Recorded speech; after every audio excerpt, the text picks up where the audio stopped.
La Facultad de Derecho les da la más cordial bienvenida a todas nuestros y nuestras seguidoras al ciclo de conferencias La contratación colectiva, alcances y desafíos, que será moderada por la maestra María Ascensión Morales Ramírez. Comenzamos.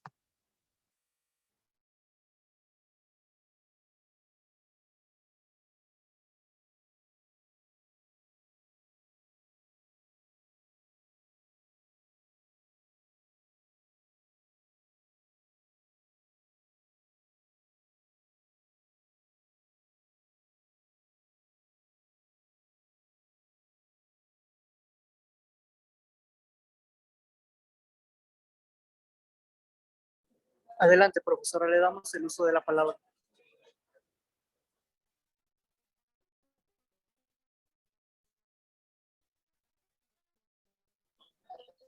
Su micrófono, doctora. Buenas tardes a todos. Es un gusto estar con ustedes en una conferencia más de este ciclo de conferencias de un tema apasionante, pero no por ello deja de ser polémico.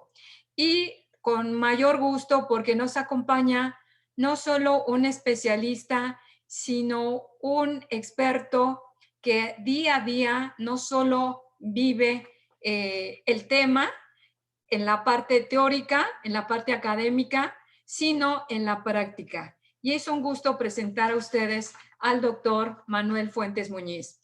Brevemente señalaré algunos datos de su semblanza curricular, pero no nos alcanzaría el tiempo para decir todas las actividades y todas las funciones que él realiza.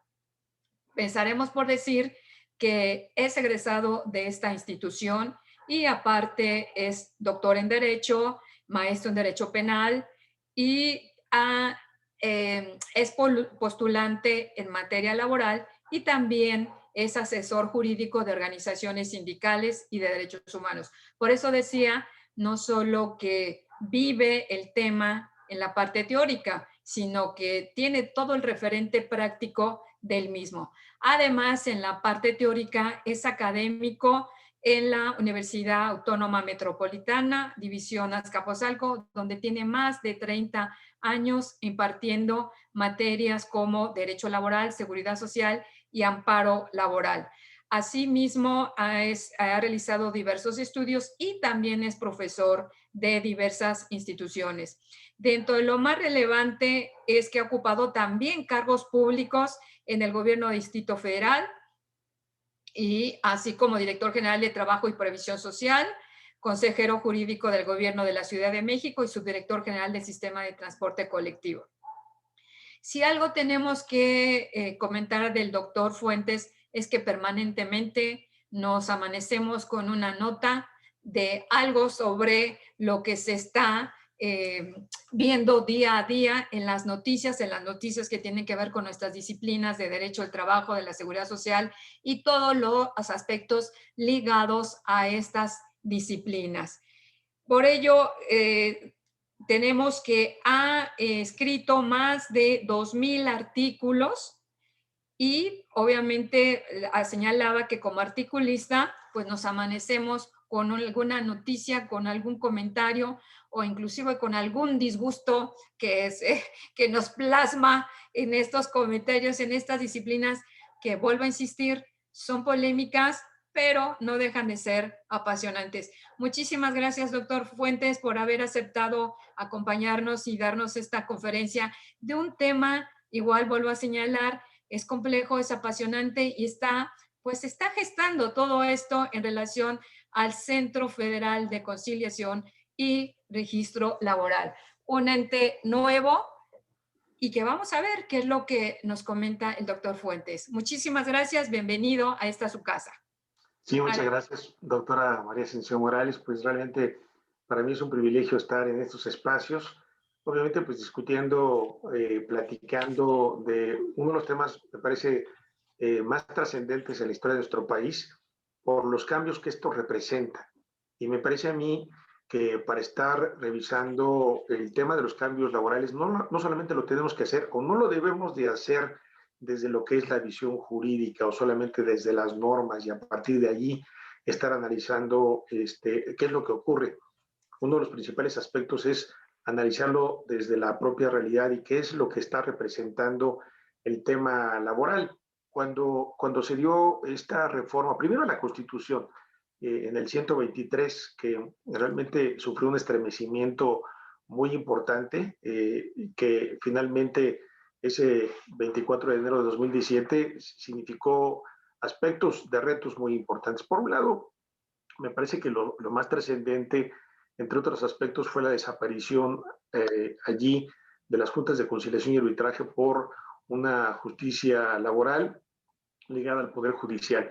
Obviamente con sus claroscuros, porque bueno, finalmente algunas de las demandas que planteábamos de que la justicia laboral se pudiera federalizar no se logró. Todavía se plantea un escenario en donde pueda haber jueces locales y jueces federales, y que bueno, finalmente es uno de los temas que habrá que ver. Obviamente, una de las ideas de que pudiera desaparecer las juntas de conciliación y arbitraje es sobre todo de la intervención del Ejecutivo en esta manera de operar las juntas de conciliación y arbitraje, porque en la designación del presidente de la Junta Federal de Conciliación y Arbitraje lo es el presidente de la República, y en los estados son los gobernadores de los estados los que designan al presidente de la Junta, de las juntas locales de conciliación y arbitraje, que en el país son 32.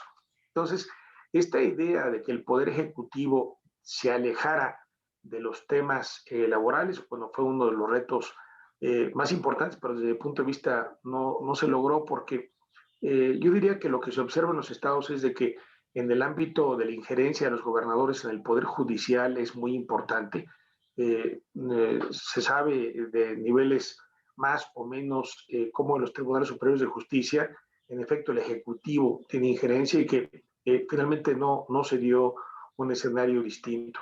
Otro tema que me parece fundamental en la reforma del 24 de diciembre de 2017 es el tema de la instauración del voto secreto. El voto secreto, que finalmente tuvieron que pasar más de 100 años para que desde 1917, para que pudiera insertarse el tema del derecho del voto secreto y que finalmente, pues en los temas de elección de dirigentes, en los temas de conflictos intersindicales, el tema del voto secreto fue un tema muy difícil de conseguir. Personalmente yo participé en muchos recuentos de juicios de titularidad y contrato colectivo de trabajo, y donde los trabajadores eran llamados uno por uno para que ante una mesa en la que estaba presente el representante del patrón, el representante del sindicato de la propia empresa, el sindicato demandante, actuarios de la Junta de Conciliación y Arbitraje, fueran llamando a uno de los trabajadores y le decía: abre, identifíquese, ponga aquí su firma y demás, y le preguntaran por qué sindicato vota usted. Y de manera abierta tenía que decir por el sindicato A o el sindicato B o demás. Y entonces, este tipo de escenarios realmente, desde mi punto de vista, fueron muy importantes. Me tocó ver en conflictos trascendentales en donde en muchas ocasiones, hasta después de 3 años, poder lograr que se nos fijara una fecha de recuento, poder ver a hombres o mujeres cómo les temblaba la barbilla al momento en que le decían ¿por quién vota? Y entonces al decir por el sindicato independiente, y personas que sabían que estaba en juego su estabilidad en el empleo y demás. Entonces, la verdad es que reconozco que en esa parte fue un aspecto muy importante, pero que obviamente todavía tenemos que estar pasando a escenarios para lograr que efectivamente se dé el tema. He visto cómo en las juntas de conciliación y arbitraje se plantea supuestamente actas de asamblea o actas en donde están los trabajadores ejerciendo el voto secreto, y entonces uno observa que se da este tipo de situaciones, pero que en los hechos la gente ni siquiera se entera de que se ha llevado a cabo la votación secreta. En muchas ocasiones lo que se hacen son documentos, papeles, en donde se da la apariencia de este tipo de cuestiones, y en nuestro país esto sucede. No hay un tema siquiera de la capacidad para que en cada centro de trabajo, en el momento en que se lleve a cabo una votación, pueda haber una autoridad laboral para que pueda darse este escenario. En estadísticas se habla de que en nuestro país hay aproximadamente 700,000 contratos colectivos de trabajo y el número de inspectores de trabajo no rebasa los 700. Y bueno, obviamente pues no hay ni la capacidad física ni la manera para lograr que efectivamente una autoridad sea vigilante precisamente de estos procesos de trabajo.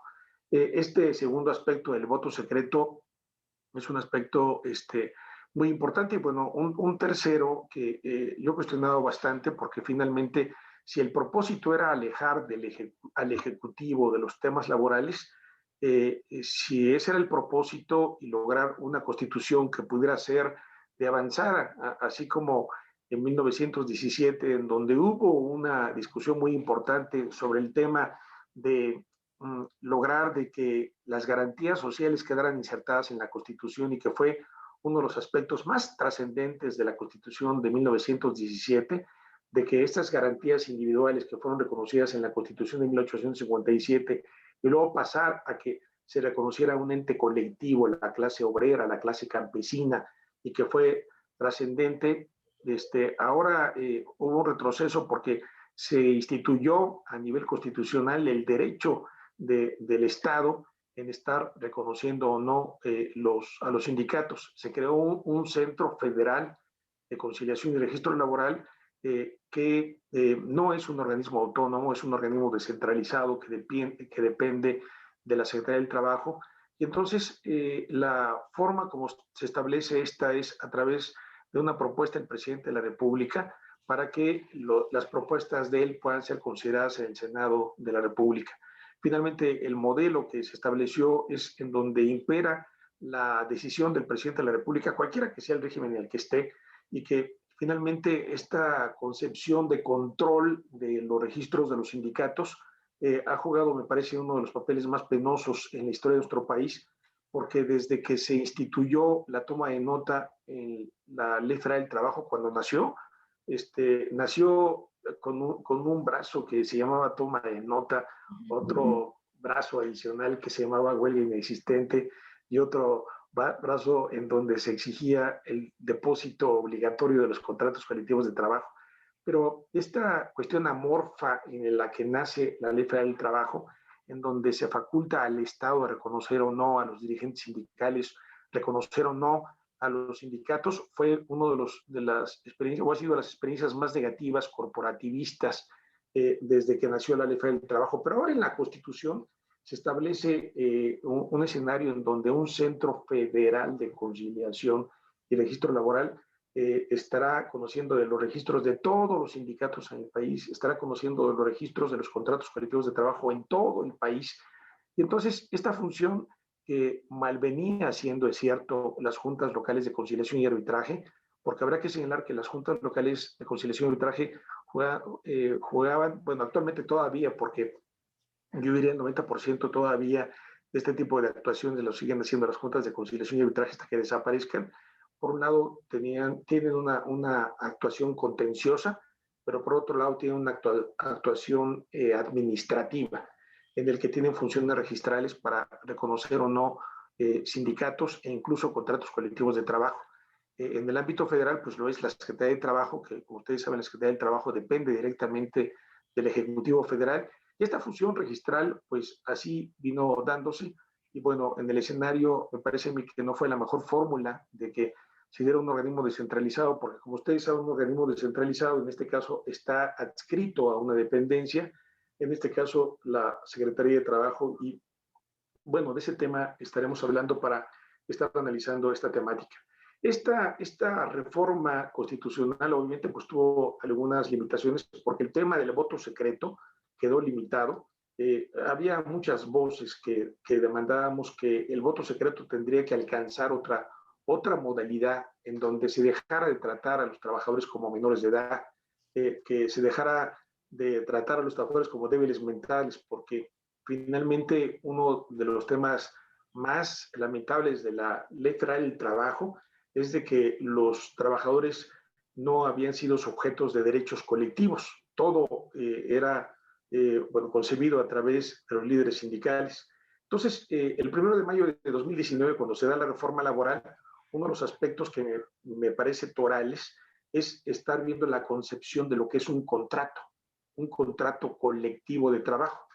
En las escuelas tradicionales de derecho podemos decir, bueno, ¿qué es un contrato? Es el acuerdo pactado entre las partes, ¿no? Pueden ser 2 o 3 partes o demás. Y aquí en este caso se rompió con la visión tradicional de lo que es un contrato colectivo de trabajo, que diríamos hasta 2019 era suficiente la firma del secretario general, representante de los trabajadores, supuestamente, y la firma del patrón.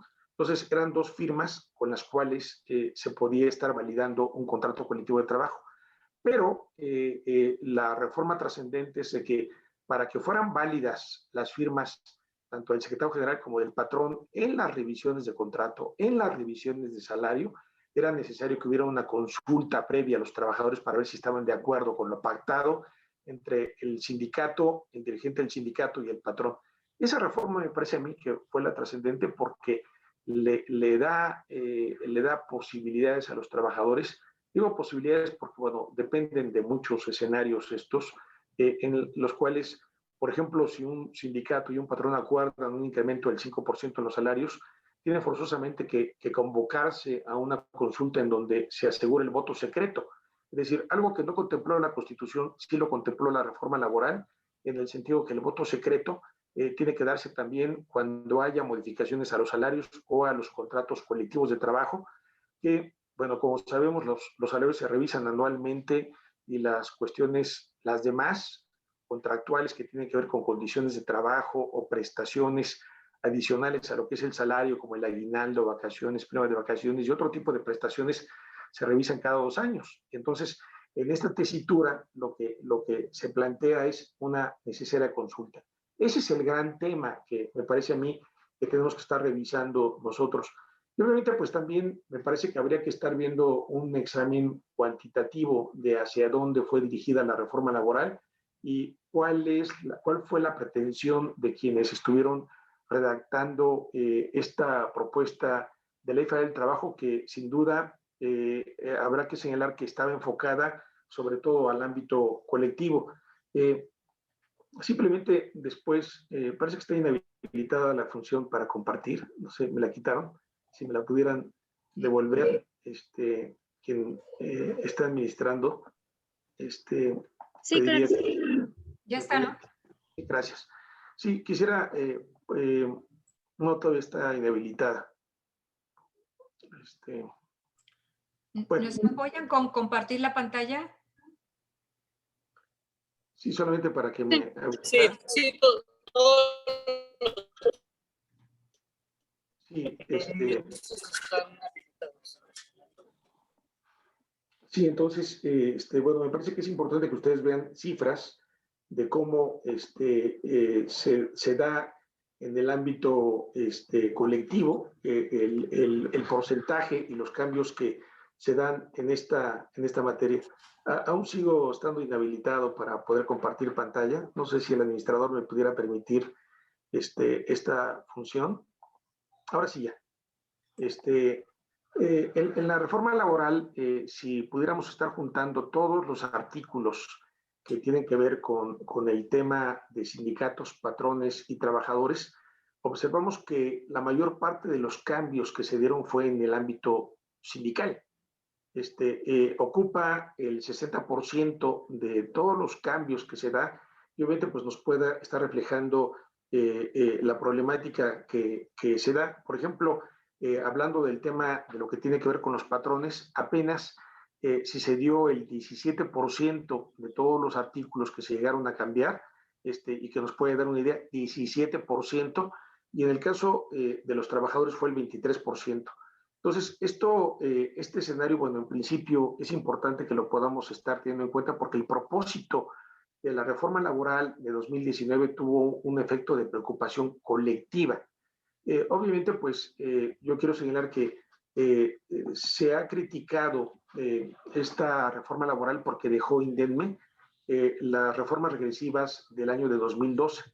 Estas reformas fueron criticadas porque finalmente desbarataron el aspecto social que tenía la ley del trabajo y en vez de poner en el centro al trabajo, puso en el centro la productividad como el elemento central, y allí se crearon contratos, los que en Europa se llaman contratos basura, como en España. Estos contratos basura fueron insertados en la Ley Federal del Trabajo y rompieron con el tema de la estabilidad laboral. Se estuvo impulsando el tema de la flexibilidad, y entonces lo que se establece es de que no puede haber cambios en el ámbito colectivo si no hay un aseguramiento en el tema de la estabilidad en el empleo. Esta pirámide, esta forma tripartita que Mario de la Cueva planteaba, que en el ámbito colectivo es un solo derecho, poner al sindicato, poner el contrato colectivo de trabajo como un solo derecho. Este escenario obviamente pues ha sido rebasado porque tal como lo establece el convenio 98 de la OIT, en el sentido de que no puede haber un respeto a los derechos colectivos si no se respeta la estabilidad en el empleo, fue de los elementos importantes. Entonces, cuando se da la reforma de 2019, se deja sin ningún cambio el tema de 2012, y obviamente pues con estos escenarios tenemos que estar trabajando. Obviamente pues tendríamos que estar partiendo de esta visión de lo que representa el tema de la libertad sindical, cómo se va viendo, qué representó precisamente en toda la temática este tema de la libertad sindical, y bueno, obviamente pues viendo el escenario como tema central, el de el Centro Federal, pero quisiera partir de aquí para poder ver el escenario. ¿Cómo se fueron dando los cambios en ese ámbito? Curiosamente, en esta balanza hubo más debilidades que fortalezas para el tema sindical. Curiosamente, estas reformas que se llevaron a cabo para dar posibilidades a que hubiera un cambio democrático en el espacio laboral, curiosamente, la mayor parte de las reformas fue para socavar, fue para debilitar, fue incluso para hasta anular el derecho de los sindicatos. Una de las primeras cuestiones que me parece muy importante es de que la única vía, el único camino para poder ejercer los derechos colectivos fue decirle a los trabajadores: a ver, súbete en ese camión viejo y que se llama sindicato, y entonces con ese medio tú debes de alcanzar a llegar a ese objetivo que está a 100 kilómetros de distancia. Un camión viejo con llantas ponchadas, con un motor oxidado, y que a veces se le tiene que estar empujando, que se llama sindicato. Entonces, uno de los problemas fundamentales es de que la única vía para poder ejercer los derechos colectivos es a través del sindicato.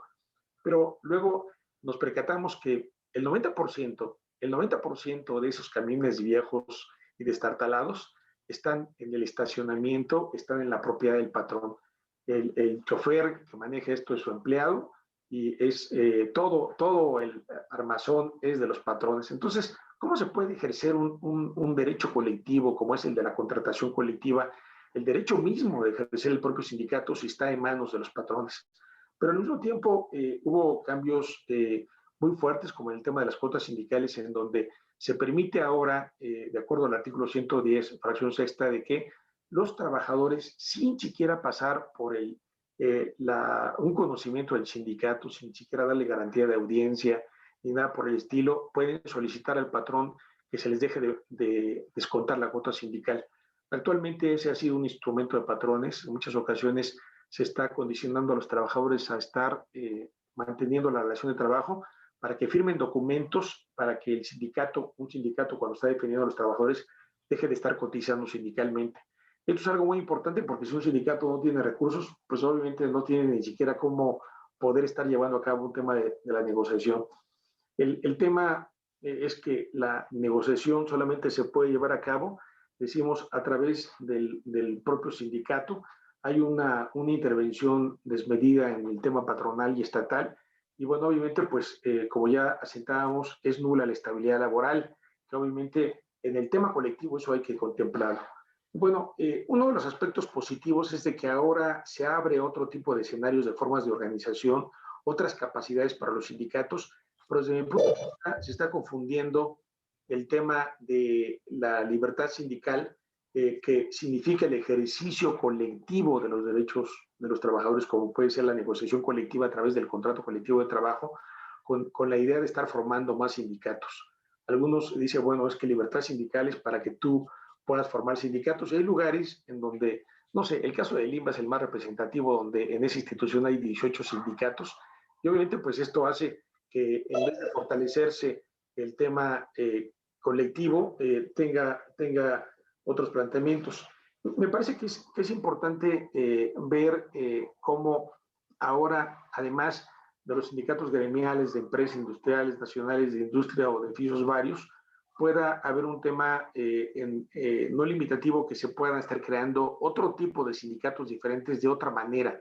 Y esto lo plantea el 360, último párrafo de la Ley del Trabajo, es decir, no solamente el tipo de sindicatos que se crearon la idea en el año de 1931, sino en una visión mucho más amplia. También, por otro lado, hay otro elemento importante en donde permite a los sindicatos formar sociedades cooperativas, cajas de ahorro, y bueno, obviamente en la intención de que el sindicato no solamente sea una instancia de defensa de los trabajadores, una instancia de mejoramiento, sino también tener otro tipo de instrumentos para la mejora de las condiciones. Obviamente, pues ya estábamos acotando el tema de las debilidades, este aspecto que señalábamos de la negativa del pago de cuotas sindicales, en donde siempre es importante que cuando estemos analizando la temática de la libertad sindical, veamos que hay dos tipos de libertad sindical, la individual y la colectiva.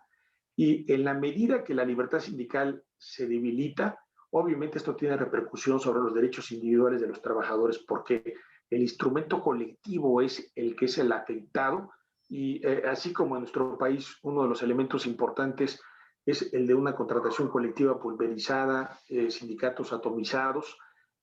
Obviamente, cuando se le dice al trabajador, tú tienes el derecho de separarte en cualquier momento de los sindicatos, o afiliarte o no afiliarte, o tú no estar organizado, pues obviamente también tiene una repercusión contradictoriamente en ese ámbito.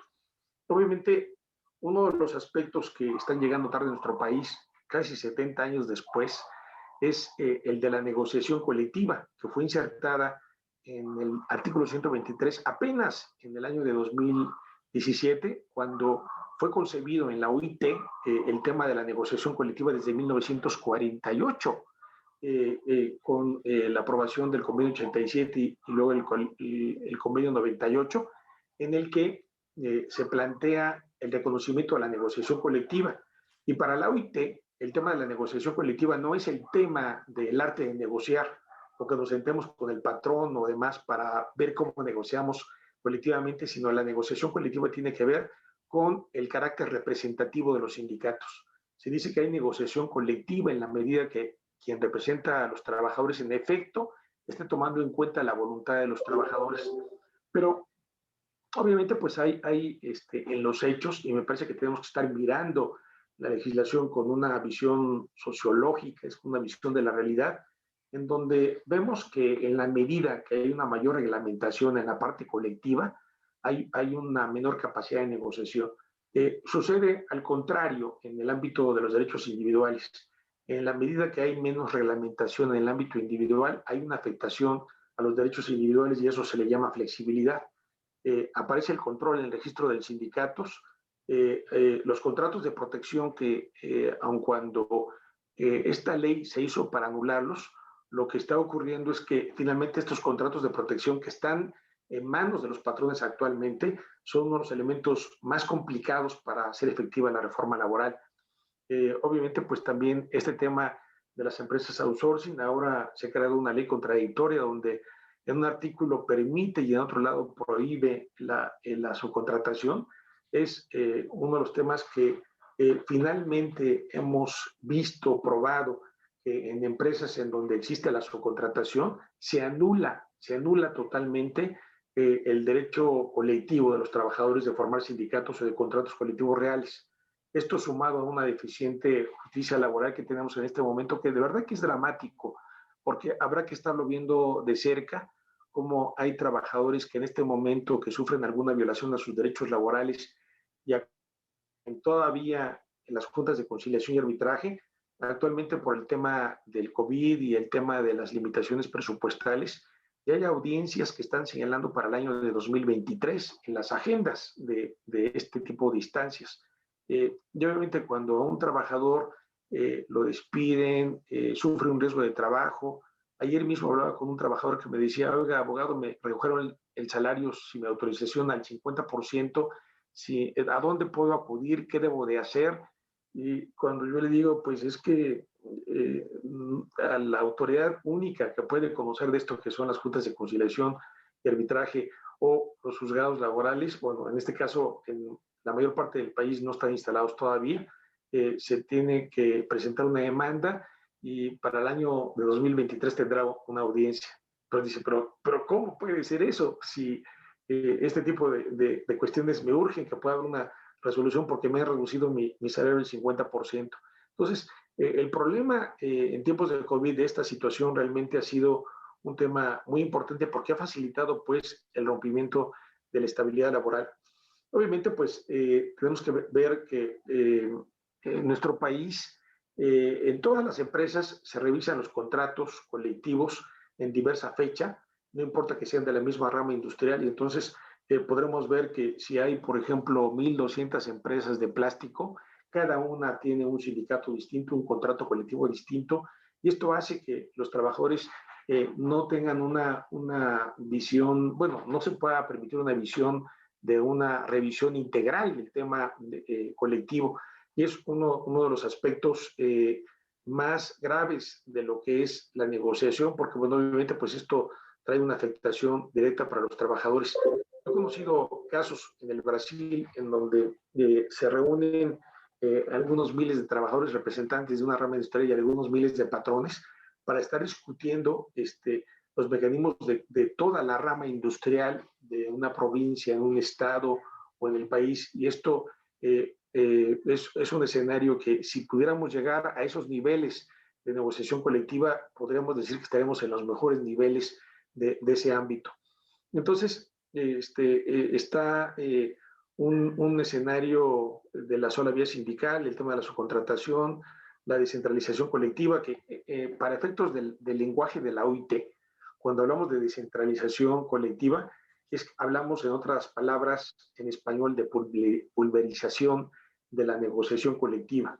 Los expertos en materia internacional así le llaman descentralización colectiva, una inestabilidad procesal laboral, una división sindical y, bueno, como decíamos, el centro laboral representa el monopolio de la autoridad registral. Bueno, aquí, ¿qué es lo que ocurre con los temas que el propio Centro Federal de Conciliación y Registro Laboral están jugando? Por un lado, le decíamos, a lo mejor hay un acuerdo entre sindicato y empresa en el que plantean que va a haber, se acordó un incremento del 5%. El sindicato tiene la obligación de avisar, al menos dentro de las 48 horas, que va a haber una consulta a los trabajadores y tiene que avisarse al menos con un mínimo de 10 días hasta 15 días de una consulta que debe de darse para que los trabajadores puedan ser consultados si aprueban o no, dijéramos, el incremento del 5%.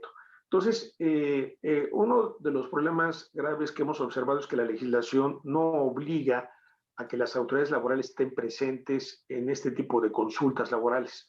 Si el Centro Federal observa alguna irregularidad, imagínense, entre los miles y miles de documentos que pueda detectar, entonces puede pedir que se repita la consulta para esos efectos. Entonces, el principal problema es que no hay vigilante. Entonces, no sé, en ámbitos de tránsito, pues ni siquiera hay una cámara que pueda estar grabando nada, o un agente de tránsito, si se viola la norma, pues no hay quien vigile.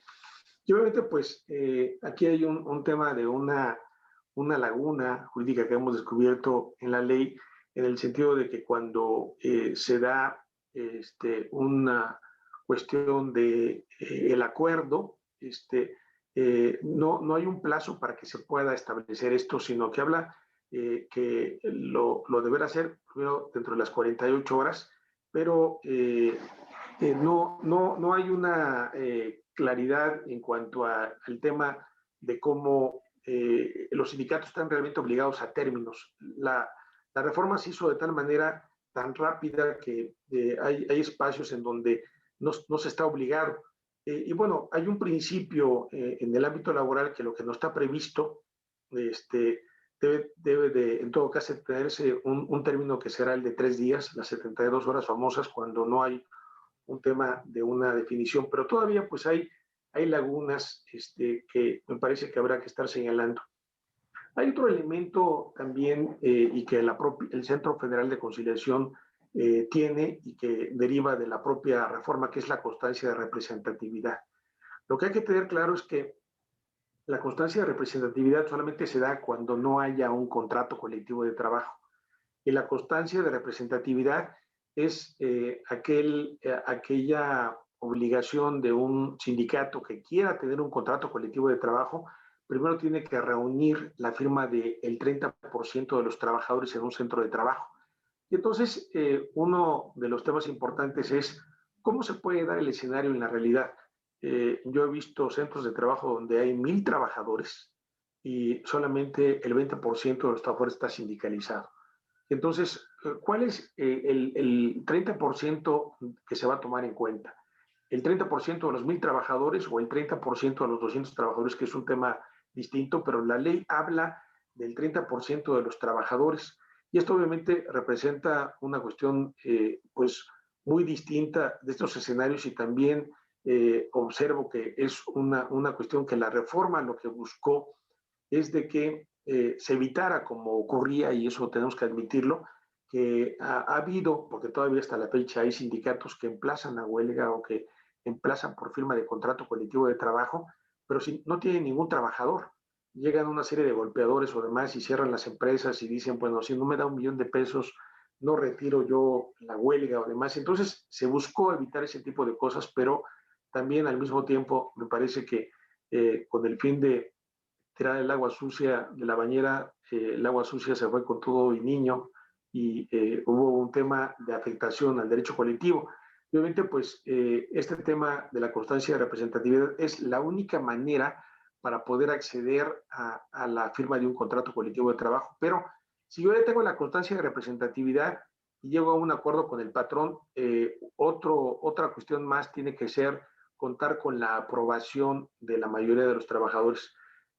Obviamente es un tema importante que habrá que ver, y bueno, desgraciadamente este modelo fue importado a los Estados Unidos, esta figura, y que me parece que es importante ver estos escenarios. Desde luego que uno de los aspectos que frena todo este escenario es la intervención estatal, pero también la patronal.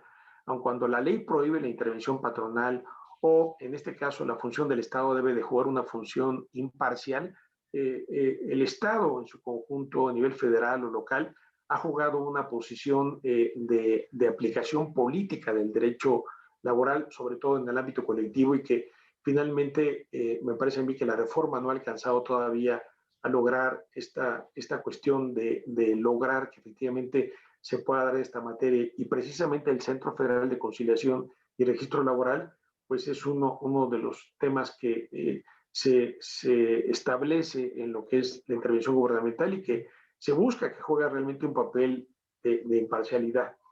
Entonces, incluso nos encontramos con alguna contradicción en la ley, porque por un lado, en el artículo 390, ter, fracción segunda, inciso D, prohíbe terminantemente la participación patronal, pero luego en el otro 386 bis dice que se requiere la coadyuvancia del patrón en el ejercicio de los procedimientos de consulta.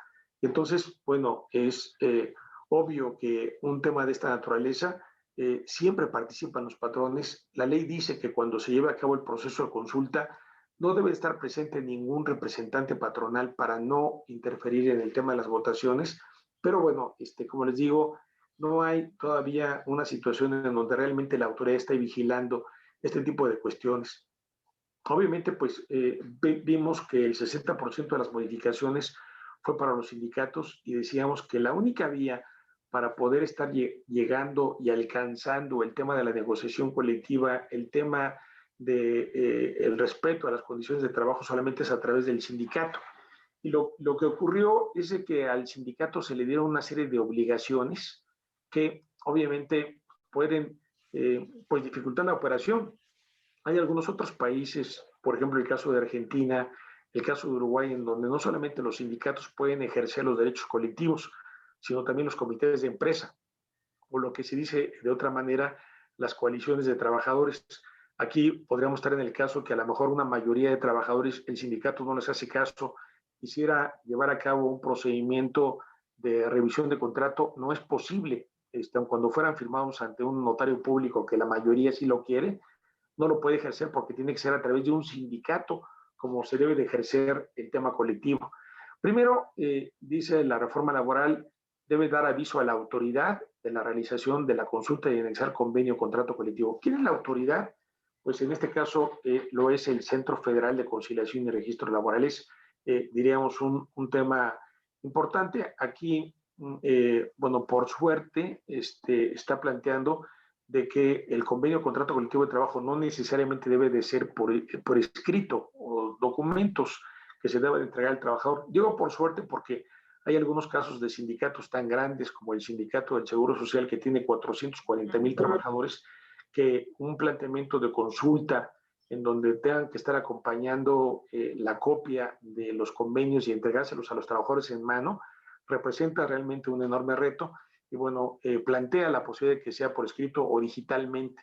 Entonces, bueno, tiene que dar aviso, tiene que estar anexando el convenio que se llegó a cabo, que puede ser digitalmente, y el propio sindicato es el que tiene que señalar el día, la hora y lugar de la consulta. Es decir, en este caso es el secretario general el que va a decidir, bueno, va a ser en este lugar, a estas horas y de esta forma. Uno de los aspectos que me parece importante que estableció la propia ley fue el de un nuevo concepto legal en materia colectiva, el del lugar seguro de la realización de la consulta. Es decir, el lugar debe de reunir ciertas condiciones en la cual no se puede inhibir a los trabajadores en el tema de la consulta. Entonces, no puede ser cualquier lugar. Entonces, desde luego que todo esto tiene que ser documentado. Cuando se hace la consulta, pues por lo tanto, tiene que realizarse un acta donde se levante quienes están participando, tiene que darse la constancia de que el trabajador estuvo presente, cómo se identificó, que firmó el trabajador que está ejerciendo su derecho a voto, igual que en las elecciones presidenciales o de diputados o demás, tiene que haber esta constancia y entonces los sindicatos tienen que estar documentando esto. Cuando ocurre que pueda haber varios centros de trabajo, pues obviamente representa una dificultad. Pongo el ejemplo del Instituto Mexicano del Seguro Social, que tiene 30,000 centros de trabajo. Entonces, pues tendrá que estarse documentando en los 30,000 centros de trabajo de cómo se lleva a cabo esta cuestión. El propio sindicato emite convocatorias señalando lugar, día y hora de la votación. Es decir, por un lado es el acto de señalamiento, pero por otro lado es el documento que tiene que estar difundiendo de cómo debe llevarse a cabo la votación. Tiene que, cuando se trata del primer contrato colectivo de trabajo, tiene que entregar el contrato o bien tiene que entregar el convenio, por ejemplo, el del 5% a cada trabajador. Este aspecto que comentábamos de el lugar seguro y accesible para la votación, un sexto requisito es llevar a cabo la votación en el lugar, día y hora señalados, es decir, que finalmente tiene que realizarse de esta forma. Un retraso en el mismo puede significar la anulación del proceso de votación, porque si los trabajadores ya están convocados para ese efecto. Obviamente, pues una de las discusiones muy importantes es en qué horario se deben realizar las votaciones. O lo que se dice es de que este tipo de actos no deben de estar afectando las operaciones de trabajo. Hay lugares en donde las operaciones no se pueden parar. Vuelvo otra vez al ejemplo del Instituto Mexicano de Seguro Social, donde hay hasta 3 turnos en la mañana, en la tarde, en la noche, o a veces hay hasta turnos mixtos. Y entonces los procesos de votación que se han llevado por años a través de votación secreta, a veces llegan a tardar 3 o 4 días para que se pueda dar la parte completa del escenario. ¿Cómo se puede estar resguardando el tema de las boletas? ¿Cómo se puede estar resguardando el tema de todo esto? Realmente es parte de los retos que se tienen que dar.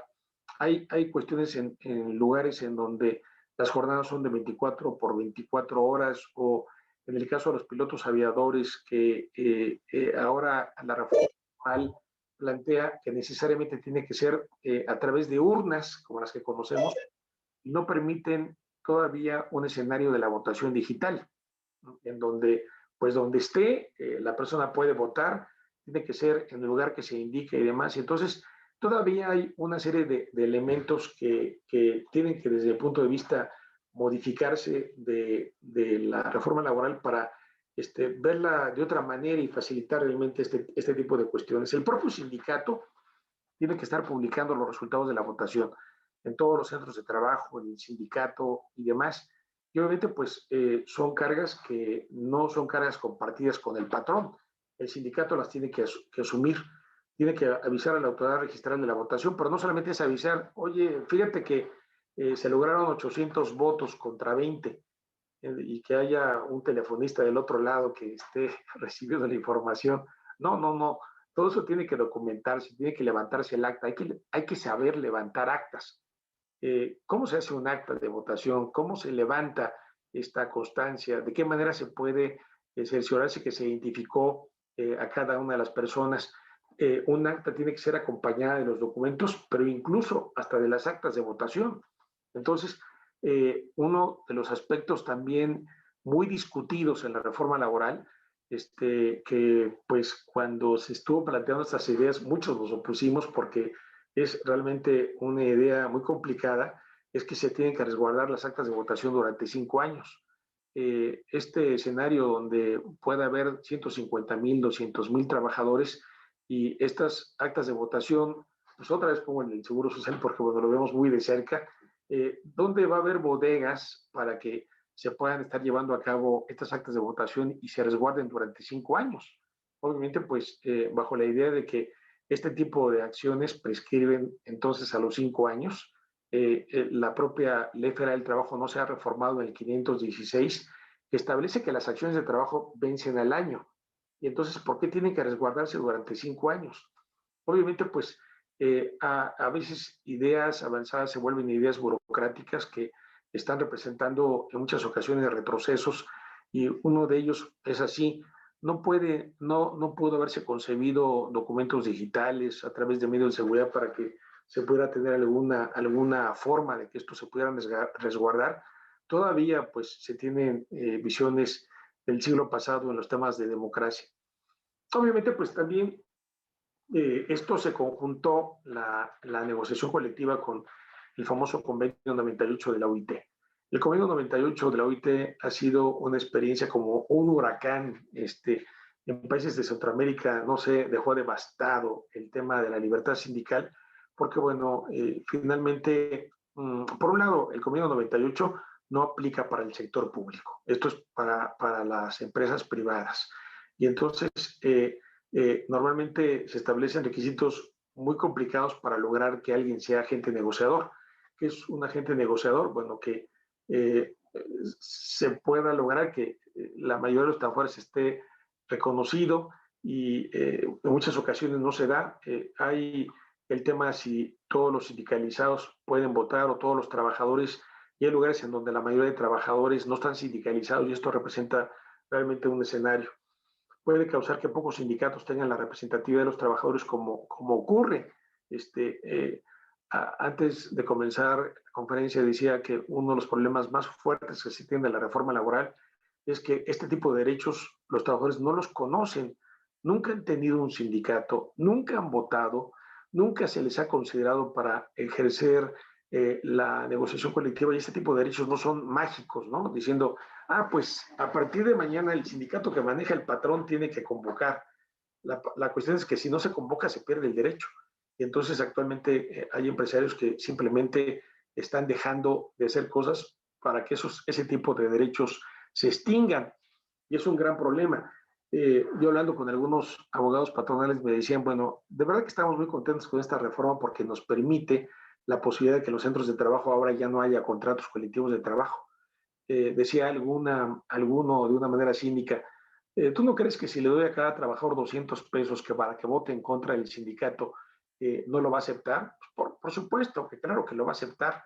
Y entonces Si la votación vota por no al contrato colectivo de trabajo, vota por el no al sindicato, habrá empresas que no tendrán contrato colectivo de trabajo y sindicato, como lo que ocurre en Estados Unidos.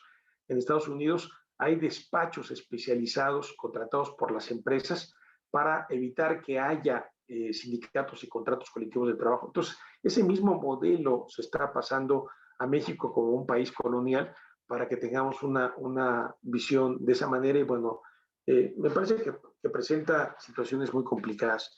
Estamos hablando del convenio 98, hay retrasos en la resolución de casos de discriminación y en la revisión de convenios, sanciones que se imponen a los patrones no son suficientes, protección contra la discriminación a veces se limita a empleados que llevan cierto tiempo laborando y solo en casos de despido. Estos son, dijéramos, algunos de los escenarios que a nivel internacional ha ocurrido con el convenio 98 y que tendremos que estar revisando.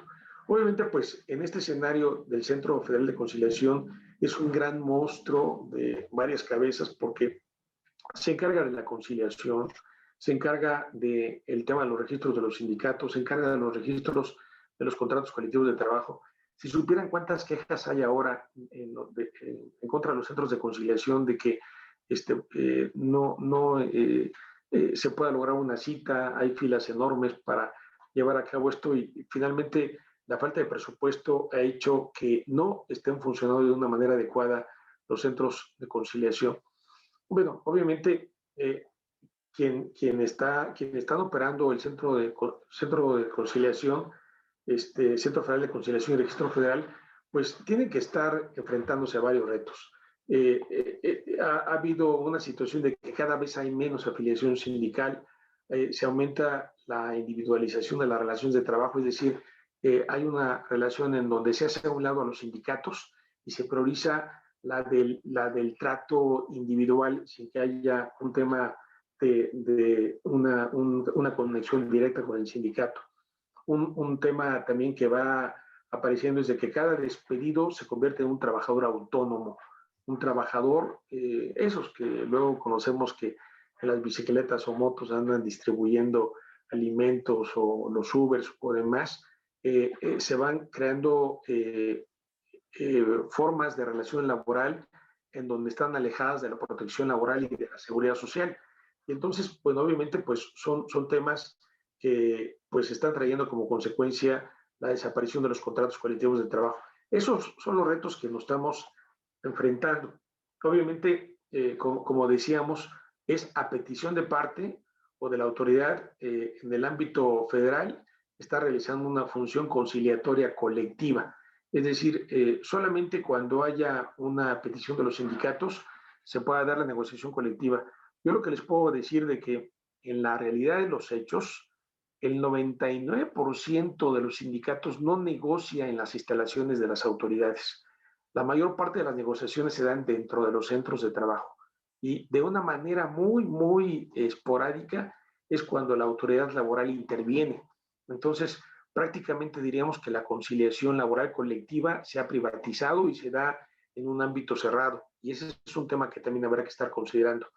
Tiene consigo llevar en su maleta el registro de todos los contratos colectivos de trabajo de todo el país, desde el último lugar municipio de Yucatán hasta el de Baja California en el norte, pasando por Sonora, Tamaulipas o Aguascalientes y todos los demás. Ahora está en el objetivo de lograr que haya el registro de todos los contratos colectivos de trabajo, que ahorita les preguntamos a los funcionarios cuántos contratos colectivos de trabajo hay en el país, y unos dicen que 200,000, otros dicen que 500,000, otros dicen que 700,000, y realmente ese es un gran problema, porque yo conozco casos en los cuales a veces una sola empresa tiene depositados hasta 3, 4 o 5 contratos colectivos de trabajo con el fin de, pues, tener la protección en ese ámbito, unos en el ámbito federal, otros en la junta local, y entonces puede haber ahí una repetición de contratos colectivos de trabajo que pues esperamos que este proceso pueda lograr al fin que algún funcionario pueda decir con exactitud que efectivamente cuántos contratos colectivos de trabajo hay en el país. Dice auxiliar a sindicatos o a trabajadores en el procedimiento de elección de directivas.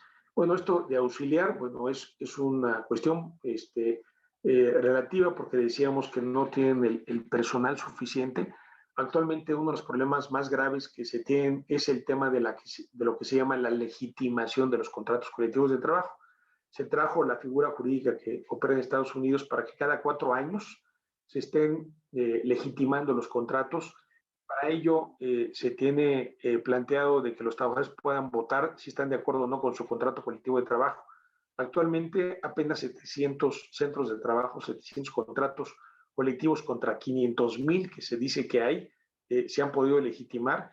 Y esto se debe a que no hay suficiente personal para poder estar llevando a cabo un tema el tema colectivo.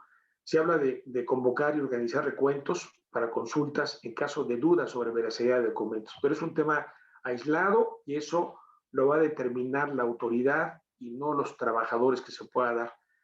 Por otro lado está expedir constancias de no conciliación, es decir, ahora se establece que para que uno pueda acudir a un juez laboral, necesariamente uno tiene que acudir a un centro de conciliación, y para acudir a un juzgado laboral tiene que haber un documento que te diga no hubo conciliación, se expida para que uno lo acompañe a la demanda laboral, que ahora pues tiene que acompañarse además de pruebas.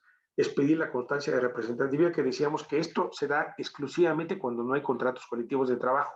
Y entonces la constancia de representatividad es como el derecho a tocar la puerta y decir, oiga, tengo mi constancia de representatividad, pero no te da derecho a que tú representes colectivamente a los trabajadores. Tú puedes llegar a una negociación con el patrón y esa negociación, para ser válida, tiene que haber una consulta de trabajadores. Entonces, esta constancia de representatividad también es otra de las tareas del centro. Habla de verificar apoyo mayoritario de los trabajadores en los contratos colectivos de trabajo. Aquí hay un tema curioso, porque cuando los sindicatos entregan el acta de votación o a las actas de votación, los funcionarios tienen que verificar que efectivamente se dio este proceso de votación, pero en los papeles, en los expedientes. Y entonces, pues, se pueden armar expedientes en donde aparentemente votaron de manera secreta los trabajadores, pero no en el tema de la realidad. Ahora, si ven que hay alguna irregularidad, es ahí cuando pudieran estar planteando una posibilidad de que se pudiera reponer el tema de la consulta, pero obviamente pues es un tema muy limitado. Habla también de tomar en consideración las propuestas y opiniones del que se llama Comité Nacional de Concertación y Productividad, que bueno, cuando se dio esta creación del centro, lo que se planteaba era que su directiva fuera de origen mixto, estuvieran representantes patronales, de los sindicatos y la propia autoridad. No se estuvo de acuerdo porque se decía, no pueden participar los sindicatos, no pueden participar los patrones en la dirección de esto, sino tiene que ser algo de manera autónoma. No se logró esto, y sí de que el Ejecutivo Federal sea el que pueda estar designando finalmente quien pueda estar operando esto. Pero este Comité Nacional de Concertación y Productividad es un organismo donde participan patrones y trabajadores, y bueno, pues estarán tomando en consideración cómo debe de operar esta cuestión. Habla de proporcionar documentación e información del registro de los contratos, tabuladores y padrones. Es un tema también complicado porque ahora se estará dando la posibilidad de que los patrones o cualquier persona puede acceder a conocer por dentro qué trabajadores están afiliados o no a un sindicato. Cuando hablamos de padrones, el padrón contiene el nombre del trabajador, contiene incluso su domicilio personal, conoce su salario y demás. Entonces, cualquier persona puede acceder a conocer las condiciones de trabajo. Hay algunos trabajadores que me han dicho, o investigadores o demás, dicen, ¿por qué cualquier persona puede acceder a mis datos sensibles, como es mi salario, mi domicilio y demás? Y bueno, sobre todo que el patrón sepa si estoy afiliado o no al sindicato, sobre todo cuando se va a iniciar el proceso de contrato colectivo de trabajo, porque uno de los temas más delicados cuando inicia un proceso de negociación colectiva o tener un contrato colectivo de trabajo es que no se sepa si una persona está afiliada o no hasta el momento que se ejerce el voto secreto. Entonces, es otro de los grandes temas que se discute. Obviamente, pues decíamos, este centro tiene la obligación de hacer pública la información de los sindicatos. Aquí es un tema, les digo, complicado porque obviamente en la idea de transparentar toda la temática de los sindicatos, pues también es cómo pueda resguardarse pues, los datos sensibles de los trabajadores. Habla de establecer códigos de conducta para sus servidores públicos. Bueno, obviamente aquí lo que llama la atención que siendo un organismo descentralizado, se le estará aplicando el apartado B, contrariando lo que establece la fracción 31 del 123, que habla que todos los organismos descentralizados se les debe de aplicar el apartado A, es decir, debería de tener una legislación aplicable en la Ley Federal del Trabajo, pero aquí se da un escenario de que debe ser la legislación burocrática. Habla de implementar medidas que garantizan un ambiente libre de discriminación y violencia. Bueno, esto se escribe fácil, pero bueno, son de los principales atrasos en este caso. Y bueno, otra de las cosas que ha sido discutida, cuestionada, pues es la Junta de Gobierno, que está instaurada por organismos de gobierno, el INE, INEGI, Secretaría de Hacienda, Secretaría del Trabajo, y esta instancia es la que aprueba la estructura básica de la organización, su estatuto orgánico y modificaciones con criterios, su estructura, su instalación, funcionamiento, hasta reubicación. Habla de que debe contar con personal suficiente, pero un tema que se ha criticado es que este órgano es el que designa, el que nombra y puede remover a propuesta del director general a los servidores públicos. Es una cuestión en donde finalmente la injerencia del Ejecutivo es determinante para eso. Aquí llama la atención que, por ejemplo, los conciliadores que están interviniendo, cada 3 años tienen que ser renovados sus contratos y se les aplicará un examen para vigilar que estén cumpliendo con todos los requisitos. Obviamente, pues aquí tenemos que ver que en el ámbito del centro está esto que se llama legitimación de los contratos colectivos y está esto contemplado en un protocolo que la propia Secretaría del Trabajo ha emitido para este efecto y que les digo que va en consonancia con la normatividad general y que fue producto del TEMEC, este acuerdo comercial que fue el que definió los alcances de la misma. Y entonces dice que si la Secretaría del Trabajo detecta inconsistencias en la información que le remitió el sindicato, lo prevendrá para que subsane de no hacerlo y realizar la consulta se tendrá por no realizada.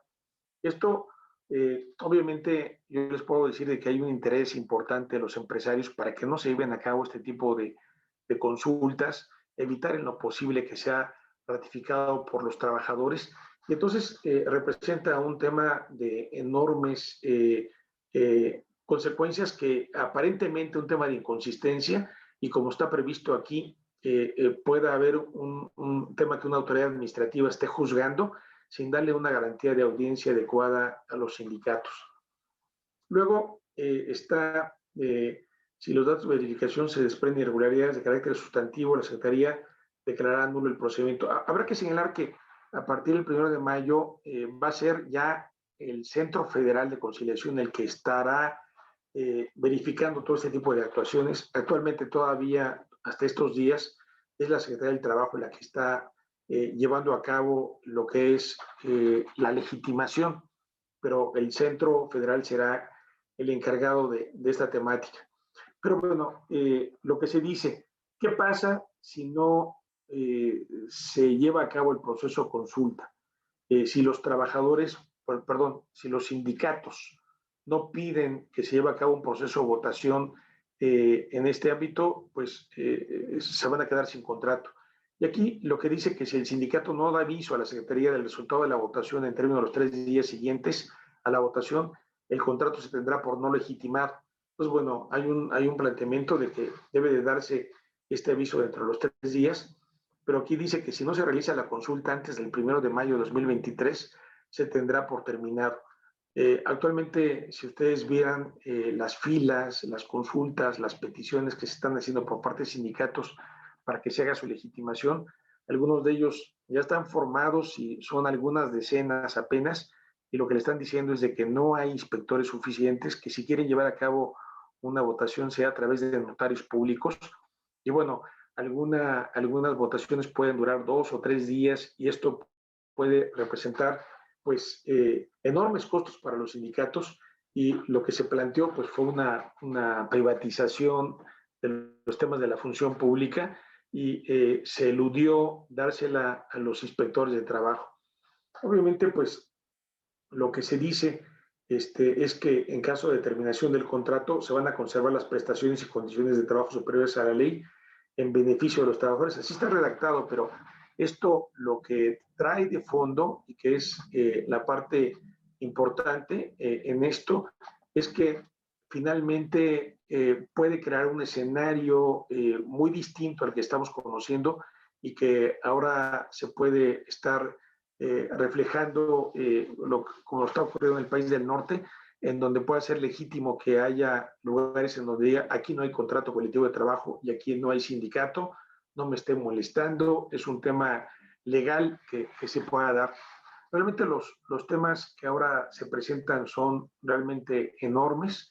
Una de las tareas, decíamos, es importante que los trabajadores puedan conocer sus derechos, puedan asimilarlos, pero también está logrando que efectivamente ante una violación de un derecho pueda haber autoridades que puedan estar respondiendo rápidamente a una violación de un derecho que en este momento no lo hay.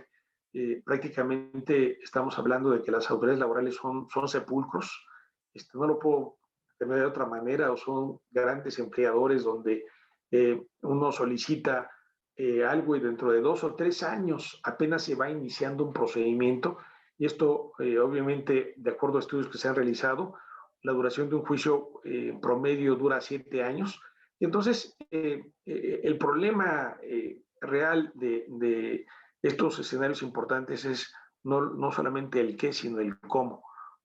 Cómo lograr que las normas que estén plasmadas tanto en la Constitución como en la Ley Federal del Trabajo puedan permitir que realmente se ejerza un derecho colectivo que pueda estar protegiendo a los trabajadores en su conjunto.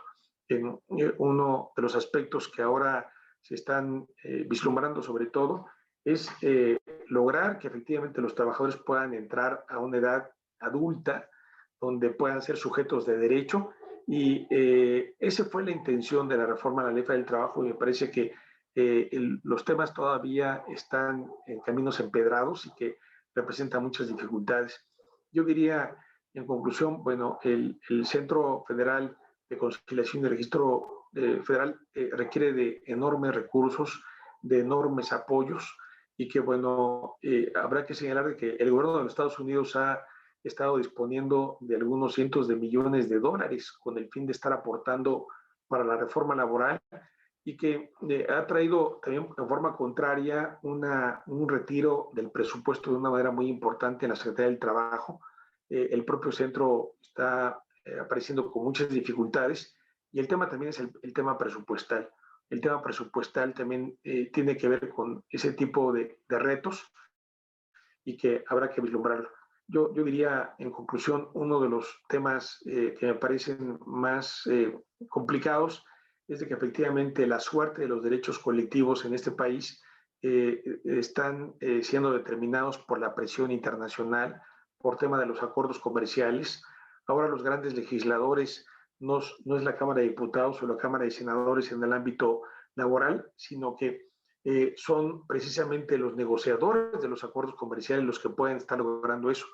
Ahora, actualmente, los procedimientos de queja que se pueden dar en el ámbito del TEMEC se prevén que puedan durar a más tardar en 6 meses. 6 meses es un tiempo mucho más rápido que pueden dar las autoridades nacionales, y nos da una idea de las distancias que hay. Y obviamente, pues, el tema del TEMEC no aplica para todas las empresas ni para todos los trabajadores en cuanto a la protección o vigilancia que se pudiera dar ante un tema de violación, sino de aquellas empresas que estén relacionadas con el tema del comercio con Estados Unidos o con Canadá. Y es también otra de las limitaciones que tenemos. Entonces, obviamente los escenarios que se plantean son muy importantes. Por supuesto que la reforma laboral tiene aspectos positivos, y que lo que habrá que estar logrando es que efectivamente se puedan empoderar a las trabajadoras y trabajadoras para lograr que esta parte colectiva pueda dar resultados. Yo lo que les digo es de que si tenemos actualmente en nuestro país derechos de trabajadores como son los aguinaldos, vacaciones, salarios o demás, se ha derivado de luchas colectivas, se ha derivado de luchas amplias de los trabajadores, y en la medida que se estén acotando esos derechos colectivos, los derechos individuales se van a ir reduciendo. Entonces estamos en ese reto, y bueno, pues estoy a sus órdenes con el fin de que podamos estar compartiendo puntos de vista e ideas sobre este gran tema del derecho colectivo, que vive ahora temas apasionantes, de enormes retos, y que bueno, las normas han cambiado, pero bueno, la realidad todavía no está al mismo tiempo que las normas. Y bueno, pues esa es parte de los retos que tenemos en este momento, doctora María Ascensión Morales. Muchísimas gracias, doctor Manuel Fuentes. Y nos deja un panorama todavía incierto, bastante incierto. Había yo señalado que es complejo y es polémico, y la conferencia nos ha evidenciado estas situaciones. Vamos a dar paso a algunas preguntas. Si hay alguna pregunta por parte de ustedes. ¿No hay preguntas? ¿Todo quedó muy claro? O el doctor Fuentes los dejó así, que ya no saben para dónde voltear. Son temas que han sido objeto de estudio. Doctor, tocó muchos temas que han sido objeto de estudio y que van a ser objeto de estudio. Entonces, ¿no hay preguntas? Me extraña, ¿eh? Yo sí tendría muchas, y esas yo se las voy a formular a ustedes después. ¿No hay ninguna curiosidad? Los dejó usted, doctor, fumigados. Hay dos participantes que están levantando la mano, Ay, no los vi. Amparo Carrillo. Sí. Amparo, adelante, no lo vi, yo no los veía aquí. Sí, buenas noches. Bueno, de acuerdo a la información que ya teníamos previamente y lo que nos ha compartido, la naturaleza, bueno, de este organismo es de carácter descentralizado. Desde su punto de vista, ¿cree que esto es correcto o se debió de haber creado de manera diferente? Bueno, yo diría, tomaría la experiencia de la Comisión Nacional de Derechos Humanos, que bueno, no ha resultado tampoco como un modelo que efectivamente nos pueda dar la posibilidad de lo que pueda ser un organismo autónomo. ¿Cómo lograr evitar que poderes como el Ejecutivo puedan tener injerencia en esto? Me parece a mí que tendríamos que arribar que en vez de un organismo descentralizado pudiera ser un organismo autónomo donde el Ejecutivo no tuviera injerencia, pero esto se dice teóricamente porque si el que está en la presidencia tiene a su vez el control del Senado de la República, pues simplemente manda una recomendación no expresa y finalmente pues se podrá dar este escenario, pero la forma como está hecha ahora no permite que este centro realmente juegue una función autónoma y que sea un órgano dependiente de la propia Secretaría del Trabajo. Me parece a mí que el modelo debe de cambiar. Yo diría que esta demanda tiene por lo menos 20 años en el que se planteaba el tema de los registros no estuviera en manos del gobierno, pero hay algunos que incluso hemos planteado de que no es el gobierno el que debe reconocer o no a los sindicatos. Hay, por ejemplo, experiencias en Canadá, así como ocurre con las empresas van con su acta constitutiva, si van con sus estatutos, si van con un notario, y el propio notario protocoliza estos documentos y los inscribe en el registro público de la propiedad. Por ejemplo, en Canadá, los sindicatos llegan ante un notario, llevan su acta constitutiva de la creación del sindicato, sus estatutos, y queda registrado el sindicato. Pero en nuestro país se requiere que la autoridad reconozca o no a un dirigente sindical. En materia de tomas de nota, podemos señalar que hay toma de nota para la creación de un sindicato, toma de nota para una directiva sindical, toma de nota para un estatuto, toma de nota para un padrón de socios. Entonces, me parece a mí que el modelo que tenemos, que es de una sobreintervención gubernamental, pudiera establecerse de otra manera y de otra forma, y que pudiéramos estar pensando en temas en donde no depende de la autoridad, sino de los trabajadores y la creación de este tipo de organismos. Entonces, sí, debe de ser otro modelo, que fuera una vía autónoma, pero bueno, yo estaría incluso en una posición incluso distinta, la no injerencia del Estado en el reconocimiento o no de las directivas sindicales. Ahora, Sí, por supuesto, la representatividad tendrá que ser avalada vía la consulta colectiva de los trabajadores por medio del voto secreto, pero sí la necesaria intervención gubernamental, la vigilancia gubernamental. Ahora puede haber vigilancia digital o de otros medios para poder estar logrando que efectivamente esto se pueda dar. Y me parece que los avances que ahora tenemos se podrían estar vaciando de una manera tal que efectivamente se pudiera ver que este tipo de consultas realmente fueran una realidad. La compañera Mónica, Raquel, tiene una pregunta. Claro. Buenas noches a todos, buenas noches, doctor. La verdad es que, como decía la doctora, bastante enriquecedor su plática. Muchos temas que abordar, muchas cosas que se pueden ver y pues creo que sería muy vasto el poder hablar de cada uno, ¿no? Pero la verdad es que muy completo. Y bueno, yo, como usted bien lo decía, ¿no? Hay muchos retos, muchas cosas que tienen que superarse antes de llegar a otras, ¿no? Otras que son de carácter prioritario para que la reforma realmente pueda funcionar o por lo menos llegar a un mínimo de lo que se tiene pensado. Hay un tema que, particular que tocaba y que hace unos momentos volvió a retomar y que me parece bastante interesante en relación a la digitalización de la consulta, el usar estos medios tecnológicos para que pueda avanzar mucho más rápido estos temas de los derechos colectivos y se puedan hacer eficaces.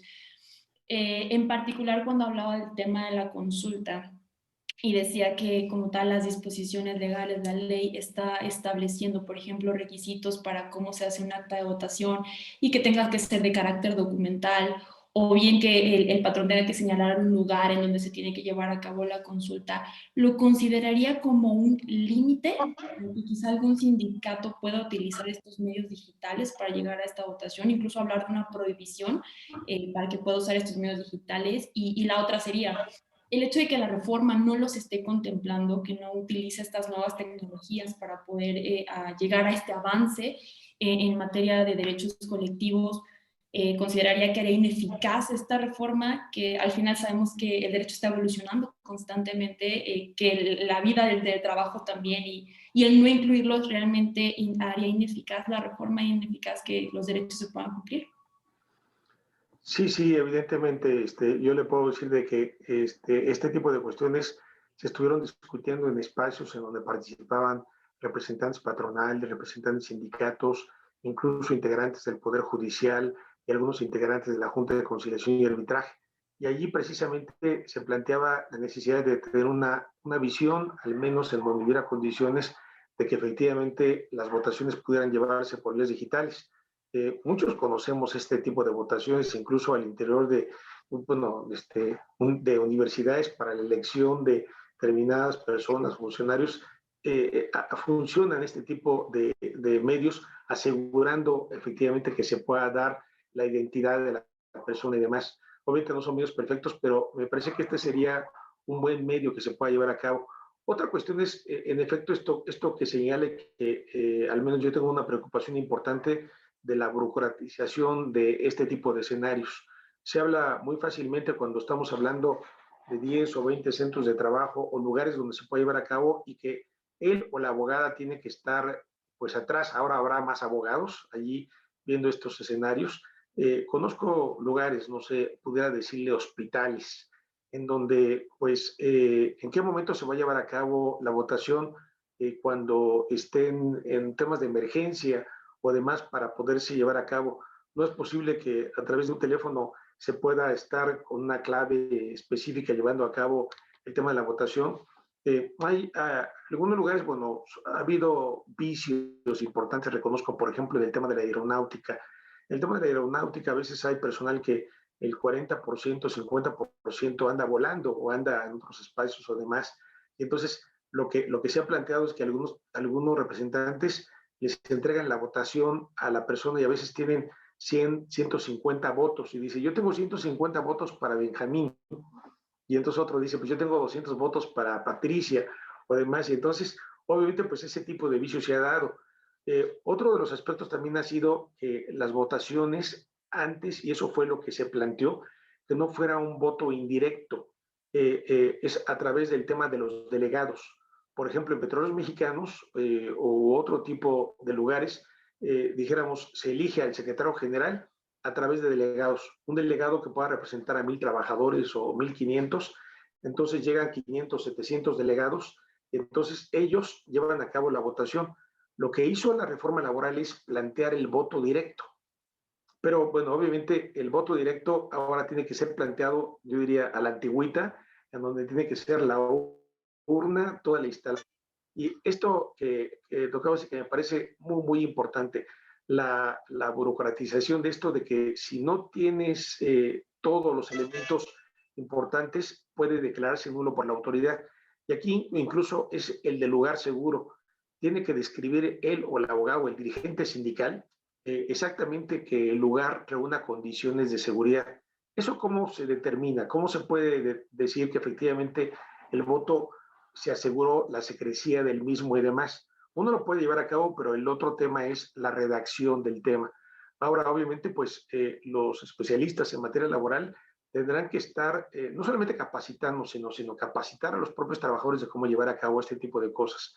Yo les puedo decir, cuando he tenido la experiencia, yo represento a trabajadores del hogar, al Sindicato Nacional de Trabajadores y Trabajadoras del Hogar, o represento a doctores en cuestiones muy avanzadas, y a veces en el listado de firmas que llevan ello, se dice pongan su nombre, y a veces siendo doctores en ciencias o demás, cuando ponen su nombre es ilegible el 70% de los nombres, y entonces si uno lleva las actas con el nombre de la persona que lo ponen a mano, obviamente pues eso representa una dificultad. Dice, bueno, pues si sea en computadora o demás, habrá que ver de la teoría a la práctica. Compañeros que luego a veces dicen, firme aquí en la línea 6 y entonces firman en la línea 7. Y entonces dice, oiga, no, ahí no era su nombre. Y entonces ya me echó a perder toda la lista, ya me firmaron todos los trabajadores. Hay cosas tan elementales como esas que uno lo va viendo en la práctica y que a veces uno dice, a ver, vamos a elegir a 4 o 5 compañeros que tengan buena letra y a ver, pásenme la credencial y vamos anotando nombre por nombre para poder llevar a cabo eso. Pero a veces uno tiene a 3,000 o 4,000 trabajadores formados y de qué manera se puede llevar a cabo este proceso, que no te dure la formación de la fila 6, 7 horas y digan, oiga, pues qué barbaridad, con esto no queda un tema democrático y que nos iba a ayudar y solamente hay burocracia. Entonces, me parece a mí que tenemos que estar haciendo leyes buenas, pero también eficaces, y que obviamente pues lo estemos viendo con una mirada. Yo les aseguro que si ustedes tuvieran en sus manos la redacción de esta ley federal del trabajo, la hubieran hecho de otra manera, más digital, porque bueno, en mi caso pude ver y conocer una máquina de escribir, tenía yo que hacerla sin que tuviera la pantalla correspondiente y seguramente ustedes nunca la conocieron o nunca la pudieron operar. Y entonces cuando se nace con una visión digital o demás, entonces uno dice, pues hay formas más eficaces para poder resolver este tipo de problemas, porque bueno, son temas importantes. Yo sí creo que será importante que en un corto plazo pueda haber una reforma a la ley que pueda lograr estar alcanzando el tema de la democracia sindical. Y mientras no haya un tema de democracia sindical, no hay un tema realmente de una participación de los trabajadores, los salarios estarán contenidos, estarán sin poder reflejar un tema que realmente sea efectivo. La democratización de las relaciones laborales es como de los enormes retos que se tiene y es el mayor rezago. ¿Y saben quiénes son perjudicados en la falta de democracia sindical? Las mujeres, los jóvenes. Entonces, estos factores afectan la desigualdad, la estabilidad en el empleo y demás, pero sobre todo hay un tema que pues, nos preocupa mucho a la doctora María Ascensión y a mí, que es el tema de la seguridad social.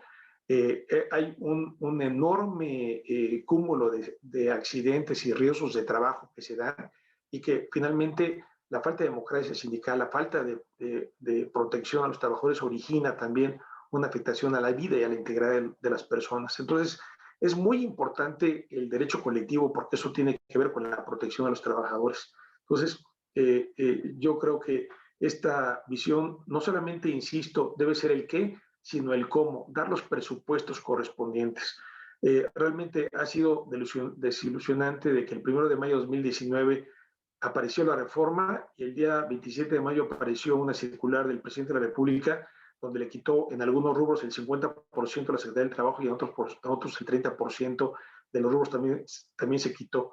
Actualmente, por ejemplo, las juntas locales y las juntas federales de conciliación y arbitraje están sin presupuesto, no tienen papelería, no tienen tóner, Es un tema realmente angustiante de que ahora los actuales despedidos acudan a instancias de las juntas de conciliación y arbitraje y te estén señalando fechas de audiencia para mediados de 2022 o a inicios de 2023. Y entonces, para que se inicie un juicio. Entonces, es un tema realmente complicado y que estamos en la idea que este tipo de cosas deben de cambiar. No estamos de acuerdo con este tipo de cosas y estoy seguro que debe de haber un cambio en la medida que logremos que esta idea que quien redactó el artículo 17 de la Constitución, que la justicia cómo debe de ser completa, pronta y expedita, se pueda lograr. Y entonces, pues, me parece que es uno de los retos y que no solamente sea un sueño, que se pueda realmente lograr. Gracias. Haría dos preguntas del público. Una que le pregunta a un estudiante de la UAP que hasta cuándo van a dejar de operar las juntas de conciliación y arbitraje. Y la otra que también ya tocó el tema, pero que en la legitimación dice, cuando se va a legitimar un contrato, si van a participar todos sindicalizados o no sindicalizados. Y una tercera, que si finalmente esta reforma se va a terminar con la simulación de los contratos colectivos de protección. Sí, bueno, comentábamos que uno de los grandes problemas que da esta reforma es precisamente con este tema de la legitimación. ¿Qué es la legitimación? Que era una figura jurídica colectiva que no teníamos. Esta figura jurídica vive allá en el norte. Y entonces, aquí, por ejemplo, los contratos colectivos de trabajo se renovan cada año o cada 2 años. Y si no se revisan, quedan las mismas prestaciones que se tenían en la revisión anterior. Pero ahora, cada 4 años, se va a estar legitimando los contratos colectivos de trabajo. Y esto puede dar pie, y había puesto el ejemplo de que si dicen que hay 500,000 contratos colectivos de trabajo y apenas se han estado legitimando 700 contratos colectivos, nos puede dar una idea de la enorme dificultad que va a haber para legitimarlos. Y esto puede traer como consecuencia que los contratos colectivos de trabajo sí desaparezcan, pero lo que va a ocurrir es que van a desaparecer los contratos colectivos de trabajo. Y si desaparecen los contratos colectivos de trabajo, los sindicatos pues no van a estar y los trabajadores no van a tener derecho a revisar salarios cada año, no van a tener derecho a revisar los contratos colectivos de trabajo. Entonces, es un tema realmente complicado. En principio, se tiene previsto que para el 1 de mayo de 2023 se pueda alcanzar una fase completa que estaría llegando a más tardar en 2024 para poder estar implementando esta reforma laboral. Este 1 de mayo de 2023 es crucial para ese efecto, pero ustedes tengan una idea. Por ejemplo, yo voy a una junta de conciliación y arbitraje antes de COVID, porque ahora están casi funcionando al 20%, y entonces en una junta especial, que es el equivalente a un juzgado, hay un promedio de celebración de hasta 70 audiencias diarias. Y entonces ahora, con la creación de los juzgados laborales, una audiencia oral puede estar durando 3 o 4 horas. Un solo juez pudiera estar llevando hasta 3 audiencias diarias. Entonces, ¿qué va a ocurrir? Por ejemplo, en la Junta Federal de Conciliación y Arbitraje, antes de COVID, había 460,000 expedientes rezagados. ¿Qué va a ocurrir en una idea de que esta idea modelo de jueces que puedan conocer de los casos, y si no hay suficiente presupuesto para que haya suficientes jueces para poder estar resolviendo en el modelo de la justicia laboral? Una cuestión es la norma y otra cosa va a ser la práctica, porque lo que se pretende con estos centros de conciliación es que el 70% de las conciliaciones logren evitar que se vayan a los juzgados. Actualmente las cifras que está dando el centro de conciliación es que el 40% de los casos no se están resolviendo, se están mandando a los juzgados laborales. Tememos que pues pueda haber allí un tema de una afectación. Entonces, pues son de los temas que me parece que son importantes. Bueno, decía doctora, era el tema del cuándo, era el tema de los contratos colectivos. Me decía un tercero que no alcancé a notar.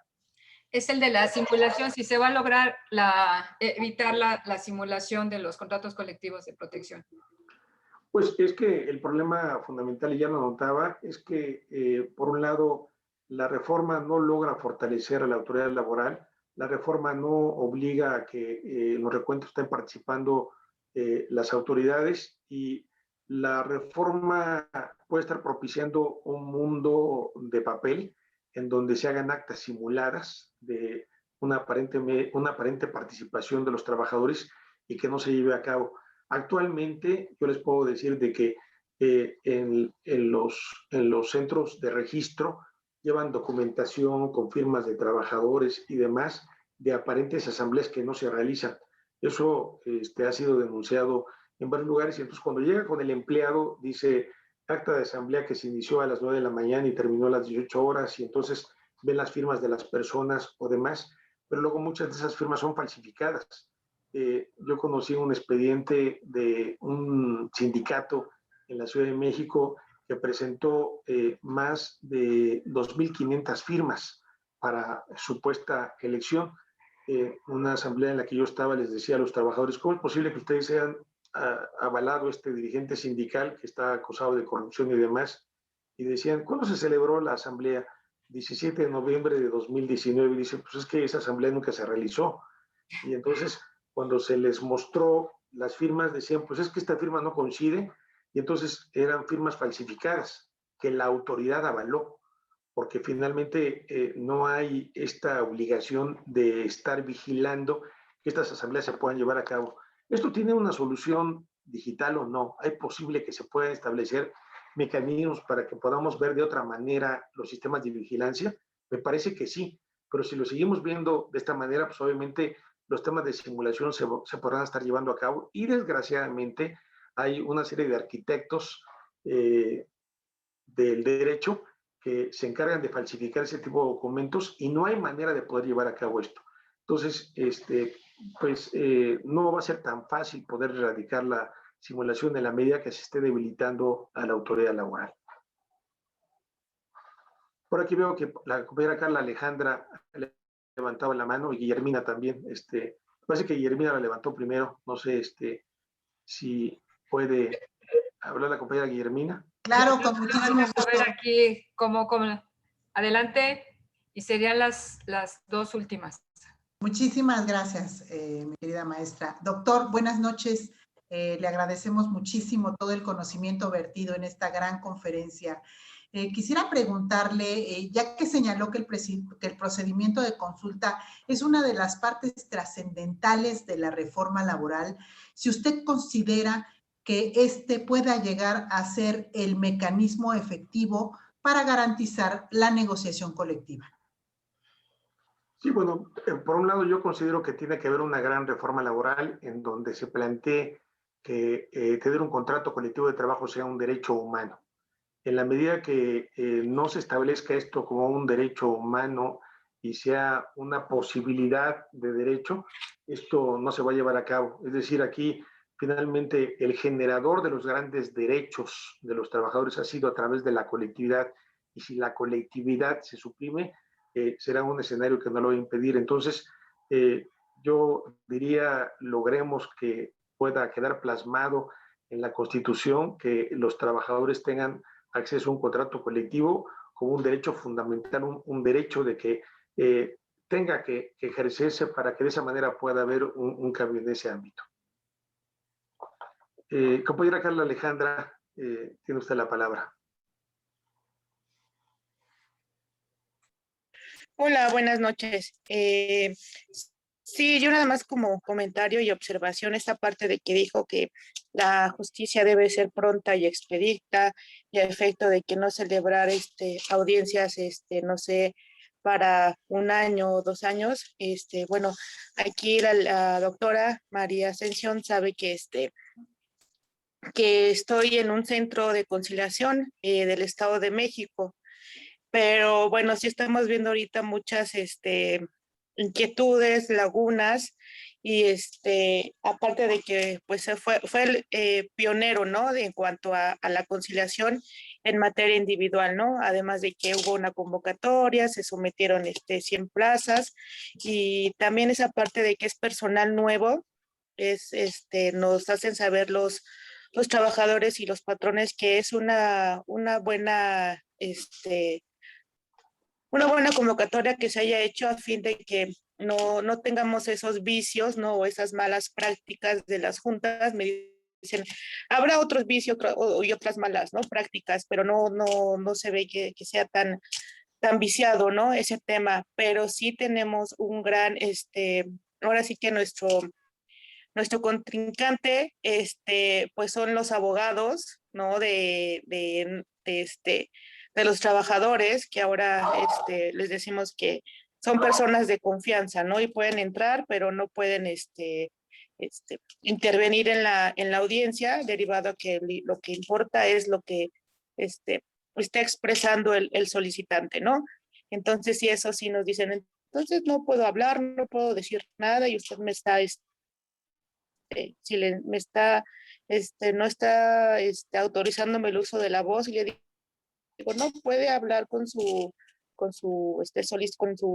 solicitante, con su trabajador, pero aquí lo que importa es realmente qué fue lo que sucedió.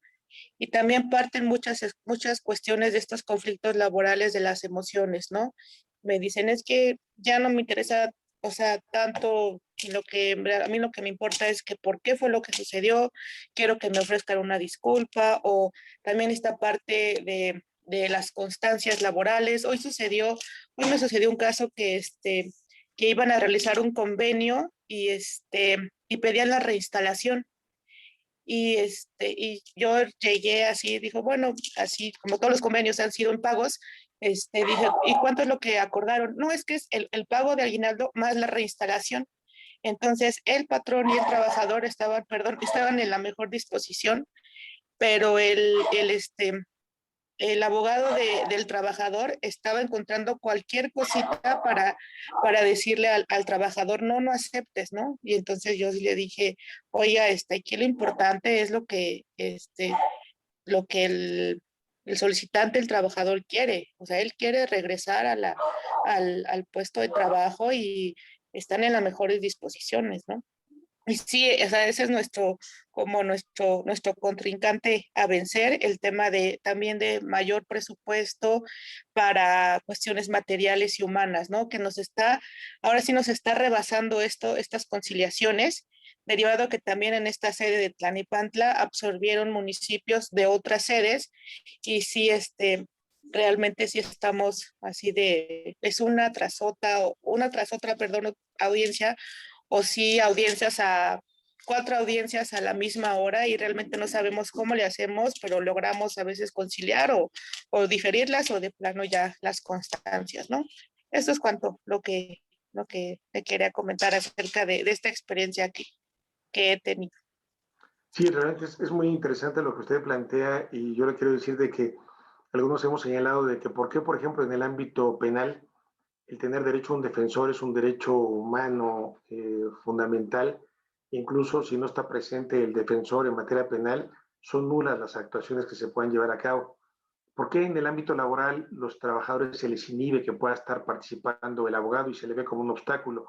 Cuando del lado del patrón, en el 95% de los casos llegan abogados, obviamente con le de decir, bueno, es que te corresponden 10,000 pesos o 5,000 pesos, y es tal, y el trabajador no sabe si se le está integrando el salario, si representan 2 meses, 2 meses y medio. Hay algunos casos, incluso me ha tocado conocer, en donde, por ejemplo, la prima de antigüedad la quieren pagar sobre la base del salario mínimo y no con el tope del salario mínimo general o profesional, como indica la jurisprudencia, que si un trabajador tiene un salario mínimo profesional, se le pague hasta con el doble de ese concepto. Entonces, en el ámbito laboral, como tú señalas, realmente incluso se ve un escenario de que el abogado no debe participar porque, bueno, anda buscando el negocio o demás, y entonces se ve como un tema de mala cuestión de que el abogado esté interviniendo, cuando a mí me parece que en el tema laboral debe de ser igual que en el ámbito penal. debe tener derecho a un defensor para que él pueda saber alegar esto. Y ha habido desde el inicio de esta reforma que no hubiera un abogado defensor, sino una persona de su confianza. Y ese es también uno de los grandes temas. Hemos recibido quejas recientemente de que hay trabajadores que han estado solicitando, por ejemplo, sus citaciones vía digital, pero no hay manera de tener un registro o demás, y algunos dicen, pues es que se me va a vencer mi demanda, ¿y qué voy a hacer? No puedo presentar la demanda al juzgado correspondiente porque no tengo la constancia impresa para la cita. Obviamente son enormes retos, apenas está empezando y demás, pero sí conozco casos también de trabajadores que en forma angustiante no tienen la manera de poder interrumpir la prescripción que, como sabes, se interrumpe en el momento en que se solicita la conciliación. Y ahorita en tiempos de COVID incluso, en algunos lugares le dicen, el abogado no puede entrar porque de acuerdo a COVID solamente pueden entrar 2 personas, el abogado de la empresa y el trabajador, y el abogado se queda fuera. Y entonces, bueno, oye, ¿qué pasó? Pues ya me dieron 5,000 pesos y pues ya no hubo de otra porque me estuvo presionando el conciliador y el patrón y demás. Y entonces, pues está dando un escenario de que la conciliación no es conciliación, sino es imposición. Y bueno, es un tema también muy, muy debatido, pero me parece a mí que habrá que estar observando todo este tipo de fenómenos que desde mi punto de vista sí son violatorios a derechos humanos, o al menos esa es la concepción que se tiene. Y bueno, creo que tu explicación me parece que fue muy importante, y ver el drama de que no hay suficiente personal y conciliaciones al mismo tiempo y cómo se le hace, ¿no? Y esta idea de que la mejor conciliación es partir a la mitad todo, 50% en todo, 3 meses, prima de antigüedad y demás. Y también esa es otra visión que para mí esa no es la conciliación. Hemos planteado que la conciliación debería de estar unida al proceso contencioso. Algunos planteamos que era obligación de los juzgados para que se pudiera conocer el expediente. Antes de la reforma se hacía la conciliación cuando se iniciaba la demanda, y el conciliador podía ver la demanda y ver qué es lo que se reclamaba o hasta incluso la contestación. Ahora el conciliador no sabe de qué se trata, sino es un poco a lo que dice el trabajador y el patrón, y entonces es un tema realmente de enormes retos. Pero bueno, son cuestiones, me parecen muy importantes, y creo que todo este conocimiento pues nos va dando una idea de la enorme dificultad de que es el crecimiento o el nacimiento de esta reforma, que bueno, todos queremos que salga bien y que pueda lograrse, que realmente sea un instrumento de equidad, de justicia, de imparcialidad, que es lo que pretendemos. Muchas gracias. Muchísimas gracias, doctor, por su tiempo, por sus conocimientos y sobre todo por su experiencia y la preocupación en esta gran reforma. Hay algunas preguntas, yo creo que fueron contestadas en el transcurso de su conferencia, y por ejemplo, una de ellas que creo que fue con la que comenzó esta y concluyó, nos preguntan que si los trabajadores mexicanos están preparados para esta revolución que los ha empoderado. Al inicio usted dijo, el problema no es que se hagan los papeles, sino que realmente el trabajador lo conozca. En este momento creo que usted señaló que ha sido más del conocimiento académico, del conocimiento de los litigantes, pero no ha bajado a los trabajadores, ¿no? Y también concluyó con esta situación de que pues necesitan conocerlos para poder ejercer este derecho.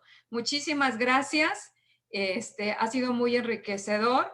Veo ahí caras preocupadas por algunos temas, y pues esperamos poder volver a contar, si no en otro momento, porque usted tiene todo, conocimiento, experiencia, la práctica y sobre todo la preocupación por este derecho laboral mexicano. Muchísimas gracias. Doctora, muchas gracias. Muchas gracias a todos. Buenas noches.